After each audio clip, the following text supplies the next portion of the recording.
जैसे देखो आपके पास है sulphur dioxide and sulphur trioxide, ठीक है। अगर कोई पूछे कि इसमें से कितने SO2 ने कितने पी पाई बॉन्ड बनाने हैं, कौन कौन से पी पाई बॉन्ड कितने हैं, पी पाई बॉन्ड कितने हैं, ठीक है। तो ये कैसे पता लगेगा? जैसे सपोज सल्फर डाइऑक्साइड की स्ट्रक्चर होती है S डबल बॉन्ड O, ये लोन पेयर, ठीक है। तो इसमें कैसे पता लगेगा कि कौन सा बॉन्ड पी पाई है, कौन सा डी पाई, या दोनों ही पी पाई है, या दोनों ही पी डी पाई है, क्लियर। अब देखो सल्फर की हमारे पास जो इलेक्ट्रॉनिक कॉन्फ़िगरेशन है वो होती है 3s2 3p4, यहाँ पे 3d ऑर्बिटल्स वेकेंट है ना। ये हो गया 3s 3p 3d, क्लियर। अब हमने देखना है कि कितने इलेक्ट्रॉन्स रिक्वायर्ड हैं। आपको पता है कि जो एक ऑक्सीजन है उसको 2 इलेक्ट्रॉन्स चाहिए अपना ऑक्टेट कंप्लीट करने के लिए। सो कितनी ऑक्सीजन है? 2। सो 2 ऑक्सीजन को कितने बॉन्ड चाहिए? 4। देखो अब जो आपको हाइब्रिडाइजेशन का कॉन्सेप्ट पता है कि हाइब्रिडाइजेशन में क्या होता है, जो पाई बॉन्ड है वो हाइब्रिडाइजेशन में इन्वॉल्व नहीं होता। अगर एक ऑक्सीजन सल्फर के साथ 2 बॉन्ड बनाएगी, एक ऑक्सीजन सल्फर के साथ 2 बॉन्ड बनाएगी, तो इसका मतलब उसमें से एक बॉन्ड क्या होगा? सिग्मा, दूसरा क्या हो गया? पाई। एक सिग्मा दूसरा पाई, ठीक है। तो इसका मतलब कितने इलेक्ट्रॉन्स हमारे पास अनपेयर चाहिए? अगर 4 बॉन्ड बनाने हैं तो 4 अनपेयर इलेक्ट्रॉन्स होने चाहिए। सो देखो हमारे पास कितने अनपेयर इलेक्ट्रॉन्स है? ओनली 2। तो क्या होगा? एक इलेक्ट्रॉन की प्रमोशन होगी इनटू डी ऑर्बिटल।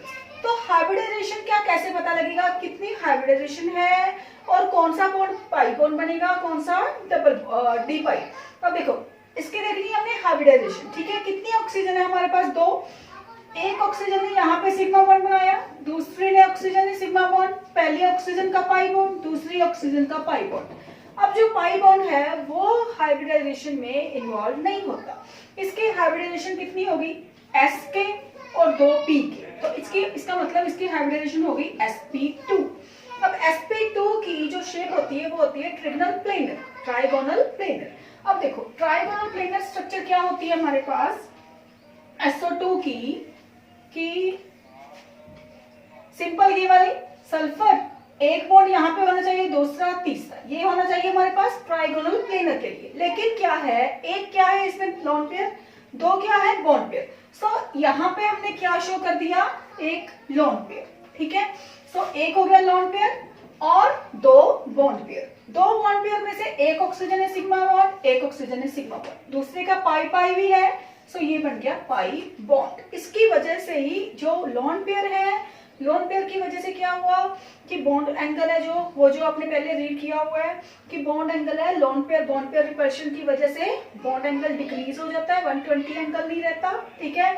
और ना ही इसकी स्ट्रक्चर है जो ट्राइगोनल प्लेनर रहेगी। क्यों? क्योंकि रिपल्शन है यहाँ पे, ठीक है। तो इसकी क्या होती है? वाटर की जैसी स्ट्रक्चर, एंगुलर स्ट्रक्चर होती है, क्लियर। अब है कौन कौन सा बॉन्ड पी पाई था, कौन सा पी पाई डी पाई था। अब देखो ये ऑर्बिटल कौन सा था? P orbital. ये वाला कौन सा था? D orbital. अब एक बॉन्ड पी से बना, एक डी से बना, इसका मतलब एक है हमारे पास पी पाई डी पाई और दूसरा है पी पाई पी पाई, ठीक है। क्योंकि सल्फर के तो इलेक्ट्रॉन्स एक पी में है एक डी में, लेकिन ऑक्सीजन के तो पी में ही है ना। ऑक्सीजन की कॉन्फ़िगरेशन तो हम ऐसे लिखेंगे ना 2s2 2p4। तो ऑक्सीजन के कौन से इलेक्ट्रॉन्स कंबाइन कर रहे हैं सल्फर के साथ? p। सो उसके p पाई और सल्फर का एक p पाई और एक क्या बन गया? d ऑर्बिटल्स के साथ। सो इसलिए p pi and p pi d pi. Okay, similar structure हम करेंगे SO3 की, ठीक है।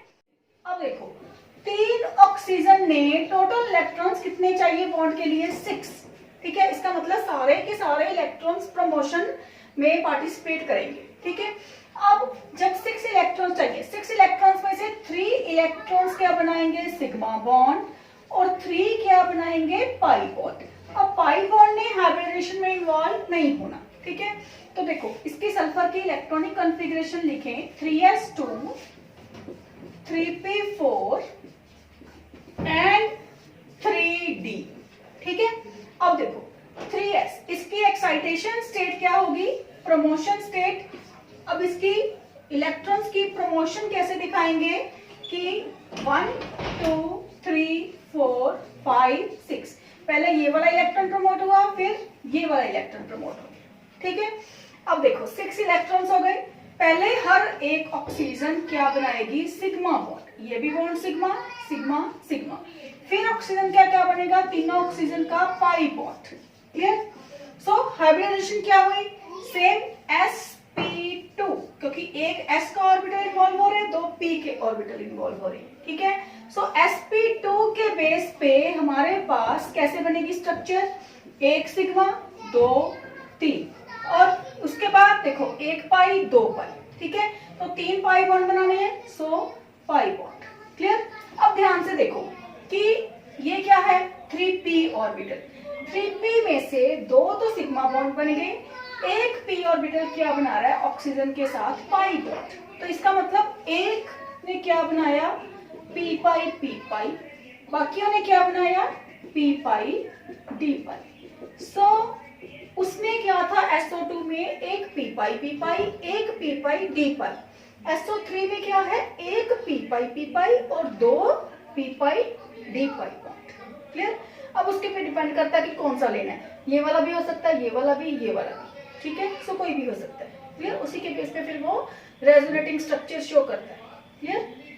सो ये थी हमारे पास structure of SO2 and SO3। अगर हमने बनानी हो SF4 की स्ट्रक्चर, वो देखो वो भी आ जाती है इस लेसन में ना। स्ट्रक्चर्स बहुत इंपॉर्टेंट हैं, तो आपने करना क्या होता है, जैसे SO2 SO3 की तो डिटेल में की है, बाकियों की क्या करनी होती है कि सिर्फ आपको हाइब्रिडाइजेशन पता होनी चाहिए, उसकी ज्योमेट्री पता होनी चाहिए कौन सी है, और स्ट्रक्चर को ड्रॉ करके दिखाना है। ठीक है, अब देखो जैसे SF4 की स्ट्रक्चर है, तो मैं ना आपको एक फॉर्मूला करवाती हूँ, उसके बेस पे आप बता सकते हो कि किसकी कौन सी स्ट्रक्चर होगी। ठीक है, ध्यान से देखना ये formula, H equal to half into V plus M minus C plus A। H equal to half into V plus M minus C plus A। अब देखो V का मतलब क्या है, यहाँ पे वैलेंस इलेक्ट्रॉन्स, M का मतलब है monovalent atoms, C means cations, A means anions। Clear?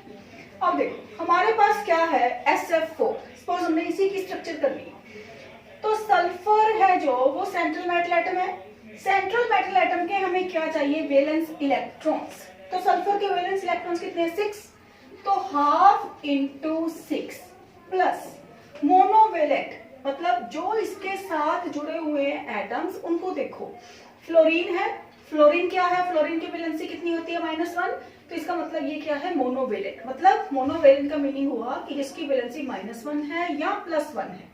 ठीक है, तो सिर्फ वो वाले लेने हैं। अगर किसी की -2 है या किसी की +2 है, वो वाले नहीं लेने हमने, सिर्फ 1 वाले लेने हैं। जैसे ऑक्सीजन अगर आ जाएगी इसके साथ तो वो नहीं कंसिडर करनी हमने। ठीक है, तो मोनोवेलेंट एटम कितने हैं, F4 4। केटाइन एनाइन का क्या मीनिंग है कि SF4 के ऊपर कोई चार्ज तो नहीं है, मतलब कोई नेगेटिव चार्ज या कोई पॉजिटिव चार्ज, तो कोई चार्ज नहीं है, इसका मतलब ये न्यूट्रल मॉलिक्यूल है।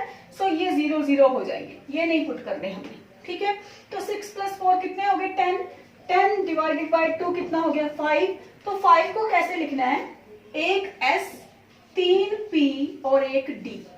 ठीक है, देखो S तो एक ही होता है ना हमारे पास, P के 3 ही ऑर्बिटल्स होते हैं, तो S के बाद P की टर्म, P के 3 हो गए, तो 3 और 3 और 1 क्या हो गए, 4। तो 4 के बाद एक और बच गया, तो कौन सा लेंगे, D।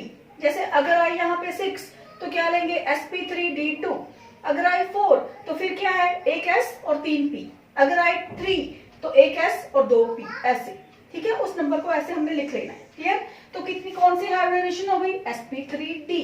अब देखो इसको स्ट्रक्चर कैसे बनाएंगे, तो आपको सिर्फ क्या चाहिए वहां पे, हाइब्रिडाइजेशन। ये आ गई हमारे पास sp3d।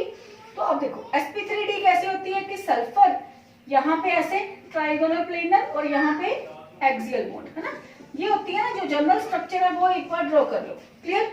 अब कितने फ्लोरीन है, 4, इसका मतलब बॉन्ड कितने हैं टोटल, 5, फ्लोरीन कितने हैं, 4, इसका मतलब एक क्या है, लोन पेयर। आपको पता है कि लोन पेयर एक्सियल पोजीशन में कभी नहीं आता। सो लोन पेयर क्या कहाँ आएगा, इस स्टेट पे, इस पोजीशन पे, क्लियर। सो बाकी के लगा दो फ्लोरीन, ठीक है। और अगर sp3d में एक लोन पेयर हो और 4 बॉन्ड पेयर हो तो उसकी स्ट्रक्चर क्या होती है, सीसॉ स्ट्रक्चर। ओके, सो ये बन गई इसकी SF4 की स्ट्रक्चर। तो सिंपल अगर आप ये वाला फॉर्मूला लर्न कर लोगे ना तो इसके साथ आपकी 17th ग्रुप में 18th ग्रुप में सिर्फ स्ट्रक्चर्स ही करनी है हमने उसमें। और स्ट्रक्चर के बेस पे क्वेश्चन भी आता ही है हमेशा कि XeF4 की स्ट्रक्चर ड्रॉ करो, XeF6 की ड्रॉ करो, XeO2F2 की ड्रॉ करो, XeO3 की, ऐसे मतलब नंबर ऑफ कंपाउंड्स है, ClF3 की ड्रॉ करो, ठीक है। सो BrF5 की ड्रॉ करो। तो आप ये एक बार करके देखना, अदरवाइज फिर जब 17 ग्रुप करेंगे फिर से ये वाला फॉर्मूला करके स्ट्रक्चर एक्सप्लेन कर दूंगी, ठीक है। So this is all about the structures, clear.